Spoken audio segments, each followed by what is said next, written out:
Hello बच्चों, welcome to this session. अब समय आ चुका है जनरल टेस्ट के क्विक रिवीजन सीरीज स्टार्ट करने का। बहुत ही यूनिक और इंटरेस्टिंग तरीके से कम समय में हम लोग जनरल टेस्ट का करंट अफेयर और स्टैटिक जीके कवर करने वाले हैं। मैंने पहले भी बताया है, अगर हम 2026 में ये एग्जाम दे रहे हैं तो 2025 और 2024 वहाँ के बहुत सारे डाटा हमारे लिए इम्पोर्टेंट हो जाते हैं।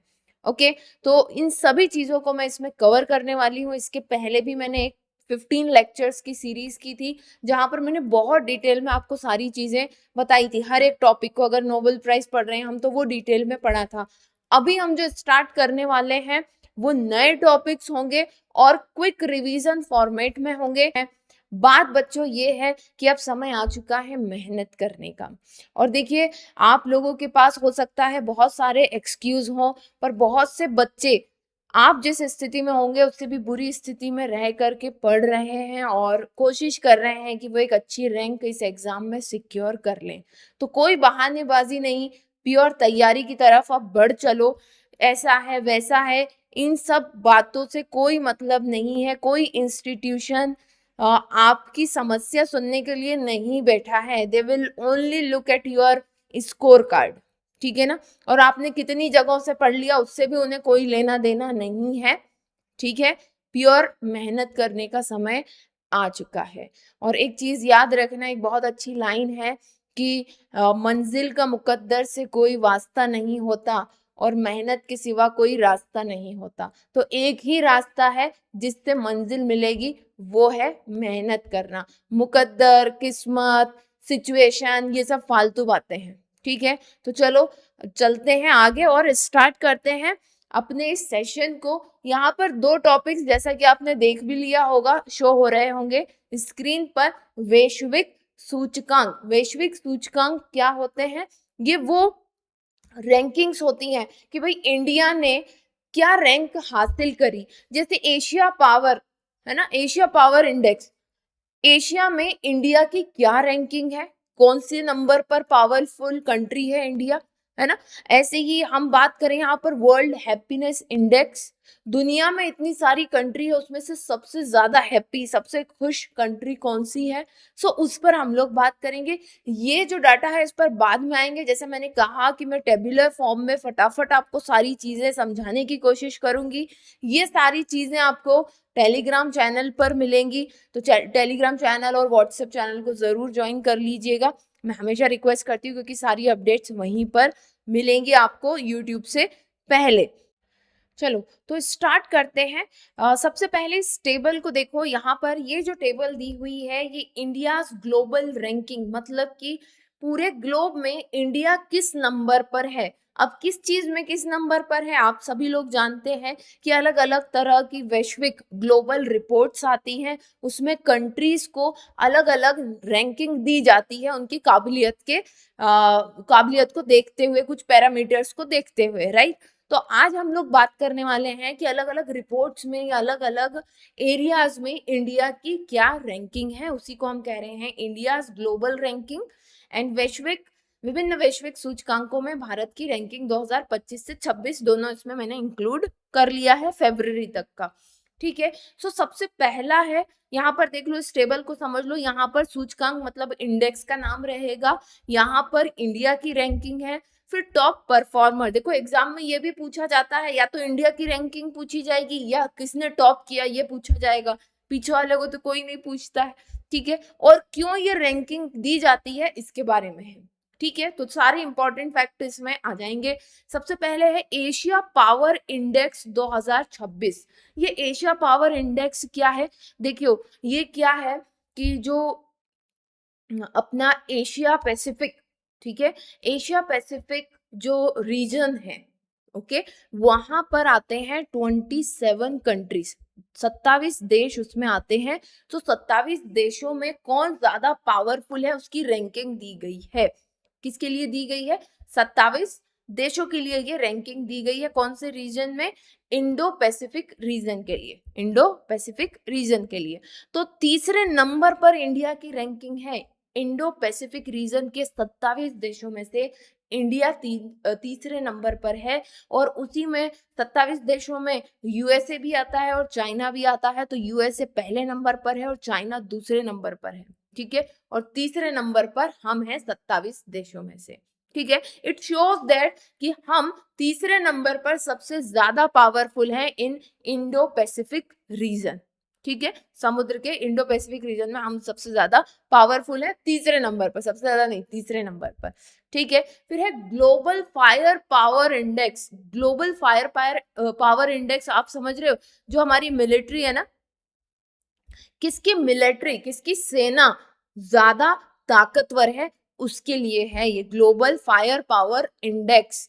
तो इंडिया की जो रैंकिंग है वो चौथे नंबर पर है। इंडिया सबसे पावरफुल हमेशा से यूएसए ही रहा है, मतलब कि यूएसए की जो मिलिट्री, उसका जो स्ट्रेंथ और उसका जो रिसोर्सेज हैं वो सबसे ज्यादा हैं। इसके बाद आता है रशिया और फिर आता है चाइना और फोर्थ नंबर पर आता है इंडिया, ठीक है। मिलिट्री स्ट्रेंथ और रिसोर्सेज को मेजर किया जाता है।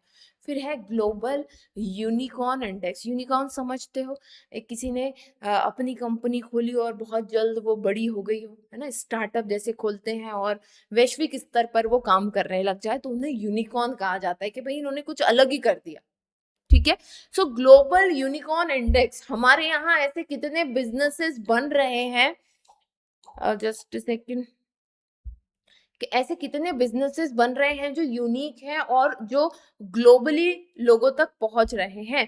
तो उस लिस्ट में हमारा नंबर 3rd है। ग्लोबल यूनिकॉर्न इंडेक्स में इंडिया का नंबर 3rd है और यूएसए फर्स्ट नंबर पर है, ठीक है। देखो यहाँ पर India has 126 unicorn startup. India में कितने स्टार्टअप देखे गए? 126 यूनिकॉर्न, अलग तरह के स्टार्टअप देखे गए, ठीक है। देन है फिर ग्लोबल एआई ब्रेन रेस। तो ये समझ लो कि कंपटीशन की तरह है, ठीक है। एआई ब्रेन रेस जहां पर देखा जाता है आपके देश में एआई का टैलेंट कितना है, कितने लोग एआई जानते हैं एक्चुअल में काम करना, उससे कुछ जनरेट करना, ठीक है। तो ग्लोबल एआई ब्रेन रेस में इंडिया जो है वो 6th नंबर पर आया और फर्स्ट नंबर पर यूएसए आया। कौन आया? फर्स्ट नंबर पर यूएसए आया। क्या इसका काम है? Evaluate AI talent and infrastructure, AI talent and infrastructure. Then है हेनलेस पासपोर्ट इंडेक्स। ये क्या बोला है? Henley's passport index. इसमें इंडिया जो है, इंडिया 75th रैंक पर है और सिंगापुर फर्स्ट रैंक पर है।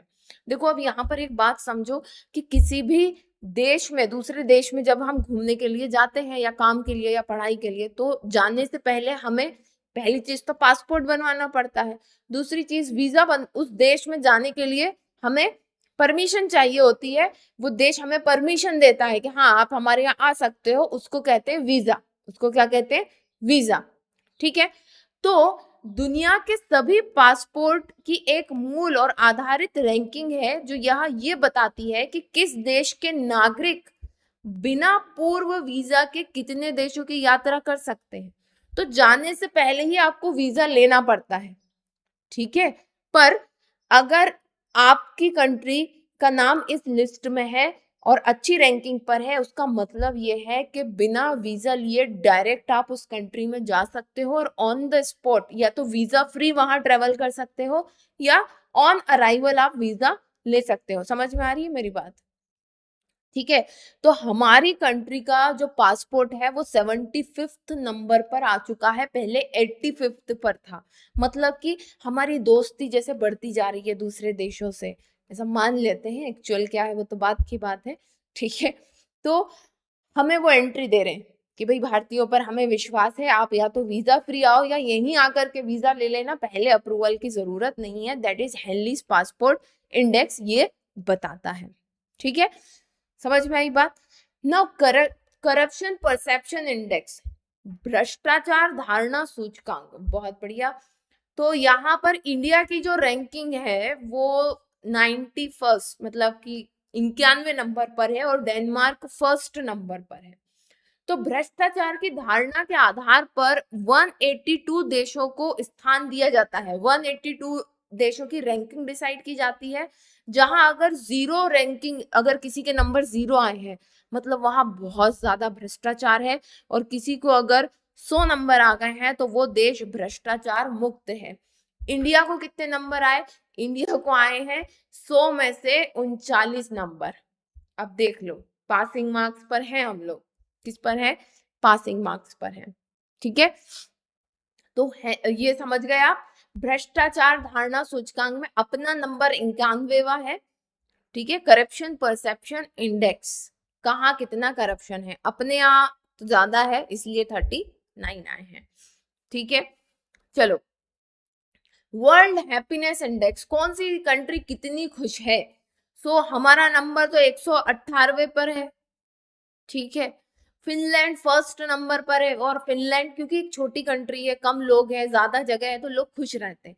आधे लोग तो हमारे यहाँ दुखी इसीलिए कि घर नहीं है उनके पास, जमीन नहीं है उनके पास, फिर उससे छूटे तो नौकरी नहीं है उनके पास, ऐसी। तो हम इन समस्याओं में जो है बिजी रहते हैं, इसलिए ये दुखी भी रहते हैं। ठीक है, पर वहां पर क्या है, कम लोग हैं, ज्यादा जगह है, तो बड़ा हंसी खुशी के माहौल में चल रही है उन लोगों की जिंदगी, तो खुश है।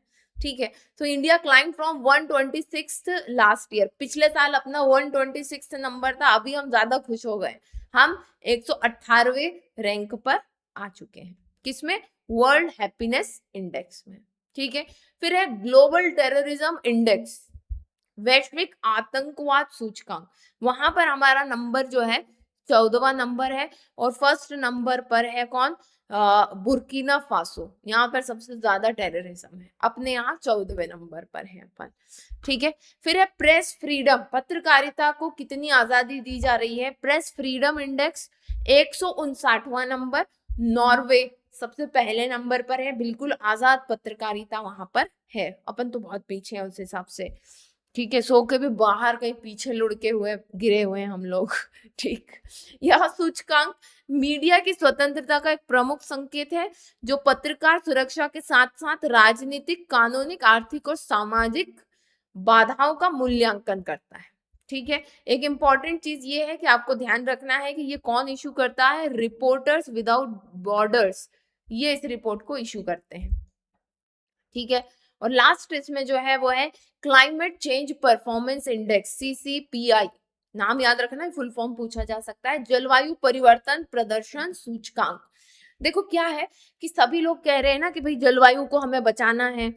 ठीक है, और जलवायु को बचाने के लिए ये एक इंडेक्स बनाया गया है, जिसमें ये चेक किया जाता है कि कोई कंट्री कितना ग्रीन हाउस गैसेस इवॉल्व कर रही है, कार्बन का, कोयले का यूज कितना कम कर दिया है उन्होंने, कितना वो इलेक्ट्रिक व्हीकल पर शिफ्ट हो गए हैं, ये सारी चीजें देख करके ये जो है सूचकांक बनता है। ठीक, तो अपना नंबर जो है ना 23rd पे आ गया है। कौन से पे आ गया है? 23rd पे, पहले ज्यादा था अपना, अभी अपन कम पे आ गए हैं। ठीक है, ज्यादा था मतलब कि अपनी रैंकिंग कम हुई है, अपनी रैंकिंग कम हुई है। क्यों कम हुई है? क्योंकि कोयला, अपने यहाँ कोयले की खदानों की अभी भी नीलामी हो रही है। नीलामी हो रही है तो कोई ना कोई उस कोयले को निकालेगा और बेचेगा, और बेच करके क्या कोई घर में रखेगा? क्या जलाएंगे? जलाएंगे तो ऑब्वियस सी बात है कि कार्बन उत्सर्जन होगा, और उसी की तो ये रैंकिंग है। समझे बात को? तो इसलिए अपनी रैंक घट गई, पहले अपन इससे पहले अच्छी रैंक पर थे, इस साल अपनी रैंक जो है घट चुकी है। अब समझो, और सबसे हाईएस्ट रैंक पर कौन है पता है? डेनमार्क 4th नंबर पर, और कोई ऐसा देश था ही नहीं जो इनने बोला था उस हिसाब से इन्होंने कार्बन उत्सर्जन कम किया हो। तो पहली, दूसरी और तीसरी पोजीशन पर कोई देश नहीं है, डायरेक्ट रैंकिंग ही 4th से स्टार्ट हो रही है। ठीक है, तो समझो इसको। जलवायु परिवर्तन प्रदर्शन सूचकांक 2026 एक वार्षिक रिपोर्ट है जो दुनिया के 63 देशों और यूरोपीय संघ के जलवायु संरक्षण प्रयासों का मूल्यांकन करती है कि हम कितना क्लाइमेट चेंज पर ध्यान दे रहे हैं। तो हमारी रैंकिंग कम हुई है। क्यों हुई है? मैंने बताया आपको, कोयला खदानों की नीलामी के कारण। और ये भी बात है कि पहले 3 स्पॉट तो खाली है, फर्स्ट सेकंड थर्ड कोई नहीं आया, क्योंकि उसकी परफॉर्मेंस पैरामीटर है ना, उसके अकॉर्डिंग। समझ में आ रही है बात? चलो, तो ये बात हो गई, जो इम्पोर्टेंट जितने भी सूचकांक थे उन सब के बारे में हमने बात कर ली। ये एक पिक्टोरियल फॉर्म है जहां पर आप इजीली देख करके समझ जाएंगे। आप चाहें तो इसका स्क्रीनशॉट भी ले सकते हैं, ठीक है, इसका स्क्रीनशॉट ले लो जरा। और अभी चलते हैं हम आगे। आगे अब हम बात करेंगे जॉइंट मिलिट्री एक्सरसाइजेस के बारे में। आपको पता है ना, हमारी भारतीय सेना और दूसरे देशों की सेना मिल करके युद्ध अभ्यास करती है। वो अपनी टेक्नोलॉजी कैसे क्या यूज करते हैं, हम अपनी टेक्नोलॉजी कैसे क्या यूज करते हैं, ये सारी एक्सचेंज होती है चीजें, ठीक है। क्योंकि आजकल कोई भी युद्ध अकेला थोड़ी ना लड़ता है, लोग मिल करके लड़ते हैं। आप देख ही रहे हो, चीजें आपके सामने है, इतनी लड़ाइयाँ हर जगह चल रही हैं, ठीक। सो इससे क्या होता है, टेक्नोलॉजिकल ट्रांसफर होता है और समझ में भी आती है एक दूसरे की साइकोलॉजी, ठीक है। बहुत सारी चीजें होती है खैर इसमें। तो कौन कौन से महत्वपूर्ण युद्धाभ्यास हुए हैं इस साल, इससे रिलेटेड क्वेश्चंस, दोनों ही टॉपिक से रिलेटेड क्वेश्चंस पिछले साल आए थे। तो पहली चीज डेजर्ट साइक्लोन। अच्छा, इसको समझ लो, ये जो टेबल बनी हुई है यहाँ पर युद्ध अभ्यास का नाम है, अभ्यास का नाम है, कौन देश इसमें शामिल हुए और कहाँ पर ये युद्ध अभ्यास हुआ वो यहाँ पर लिखा हुआ है। क्लियर है, ठीक है ना। चलो, तो मैं तो बिल्कुल ही साइड में ही हो चुकी हूँ लग रहा है मुझे, ठीक है। आउट ऑफ स्क्रीन तो नहीं चली गई मैं, जस्ट अ सेकेंड, यस। चलो, तो सबसे पहला युद्ध अभ्यास है डेजर्ट साइक्लोन। क्या है desert cyclone? India and UAE के बीच में ये हुआ, और ये जॉइंट लैंड फोर्स, जमीन पर जो फोर्सेस लड़ती हैं, थल सेना, उनके बीच की एक्सरसाइज थी डेजर्ट साइक्लोन, ठीक है। इसमें से जो मोस्ट इंपॉर्टेंट है वो भी मैं बताऊंगी, जैसे कि ये है आईएमपी, प्रचंड प्रहार। प्रचंड प्रहार इंडियन आर्मी, नेवी और एयर फोर्सेस के बीच में, भारतीय सेना, नौसेना और वायुसेना के बीच में ये हुआ था। कहाँ हुआ था? अरुणाचल प्रदेश में हुआ था। कहाँ हुआ था? अरुणाचल प्रदेश में हुआ। फिर है डेजर्ट फ्लैग। डेजर्ट फ्लैग जो है ये कहाँ पर होस्ट हुआ था? ये यूएई में हुआ था। एंड ये मल्टीलेटरल एयर एक्सरसाइज थी। करीब करीब 11 से 12 देश इसमें, 11 to 12 देश इसमें जो है शामिल हुए थे। किसमें? डेजर्ट फ्लैग में। अगर आ जाए what is desert flag, so it's a military air exercise, ठीक है। फिर है जामाता। जामाता या सहयोग काइंजिन, ठीक है, सहयोग काइंजिन या जामाता। क्या है ये? जापान और भारत के बीच में है ना, जा से जापान और भारत माता, ठीक है, उससे याद रखना। भारत और जापान के बीच में कोस्ट गार्ड पर, ये तट रक्षक बल के बीच में ये मिलिट्री एक्सरसाइज हुई थी, कंडक्टेड इन चेन्नई, चेन्नई में हुई थी, ठीक है। फिर है बोल्ड कुरुक्षेत्र। ये वाला इंपॉर्टेंट था, जामाता वाला। बोल्ड कुरुक्षेत्र इंडिया और सिंगापुर के बीच में हुई, जोधपुर राजस्थान, जोधपुर राजस्थान में ये हुआ था। फिर है मैत्री। मैत्री इंपॉर्टेंट है, इंडिया और थाईलैंड के बीच में हुई, उमरोई मेघालय में। कहां पर? उमरोई मेघालय में। कोंकण एक्सरसाइज का नाम ही कोंकण है, जो इंडिया और इंग्लैंड, जिसको यूके भी आप कह सकते हो, यूनाइटेड किंगडम के बीच में हुई, वेस्टर्न कोस्ट ऑफ इंडिया में हुई, ठीक है। फिर है अजय वॉरियर। अजय वॉरियर ये भी कहां पर हुई है? ये भी किसके बीच में हुई है? इंडिया यूके के बीच में हुई है। ये महाजन फील्ड बीकानेर में हुई है, मतलब ये थल पर हुई थी, ये कोस्टल एरिया में हुई, ये थल पर हुई है, ठीक है। फिर है हरिमऊ शक्ति। हरिमऊ शक्ति इंडिया और मलेशिया के बीच में हुई है। किसमें हुई है? इंडिया और मलेशिया के बीच में, conducted in Rajasthan, okay. Then है समुद्र लक्ष्मण, ये इंपॉर्टेंट है। समुद्र लक्ष्मण इंडिया और मलेशिया के बीच में, समुद्र नाम आ जाए तो समझ लेना नेवल एक्सरसाइज होती, ठीक है। एकता एंड एक्वेरिन इंडिया और मालदीव के बीच में हुई है, तिरुवनंतपुरम में। कहां पर? तिरुवनंतपुरम में। और यह है गरुड़ शक्ति, ये आईएमपी है, गरुड़ शक्ति इंडिया और इंडोनेशिया के बीच में स्पेशल फोर्स एक्सरसाइज थी। ये जो विशेष बल होते हैं ना, उनके बीच में हुई थी ये। और है सूर्य किरण। सूर्य किरण नाम याद रखना। सूर्य किरण क्यों? क्योंकि नेपाल की तरफ से सबसे पहले सूर्य उदय होता है, इसलिए उससे याद रख लेना सूर्य किरण। इंडिया एंड नेपाल, भारत और नेपाल के बीच में ये हुआ है पिथौरगढ़ उत्तराखंड में। रहेगा याद?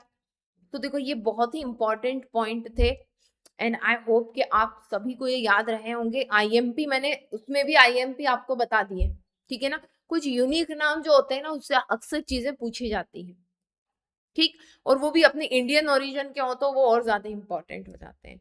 तो आई होप कि आपने सेशन को ध्यान से सुना होगा और चीजों को समझा भी होगा। जल्दी मिलते हैं नेक्स्ट सेशन में। जुड़े रहिएगा इस क्विक रिवीजन सीरीज से, बहुत आपको हेल्प मिलने वाली है। चलिए फिर मिलते हैं नेक्स्ट सेशन में, तब तक के लिए best of luck and bye bye.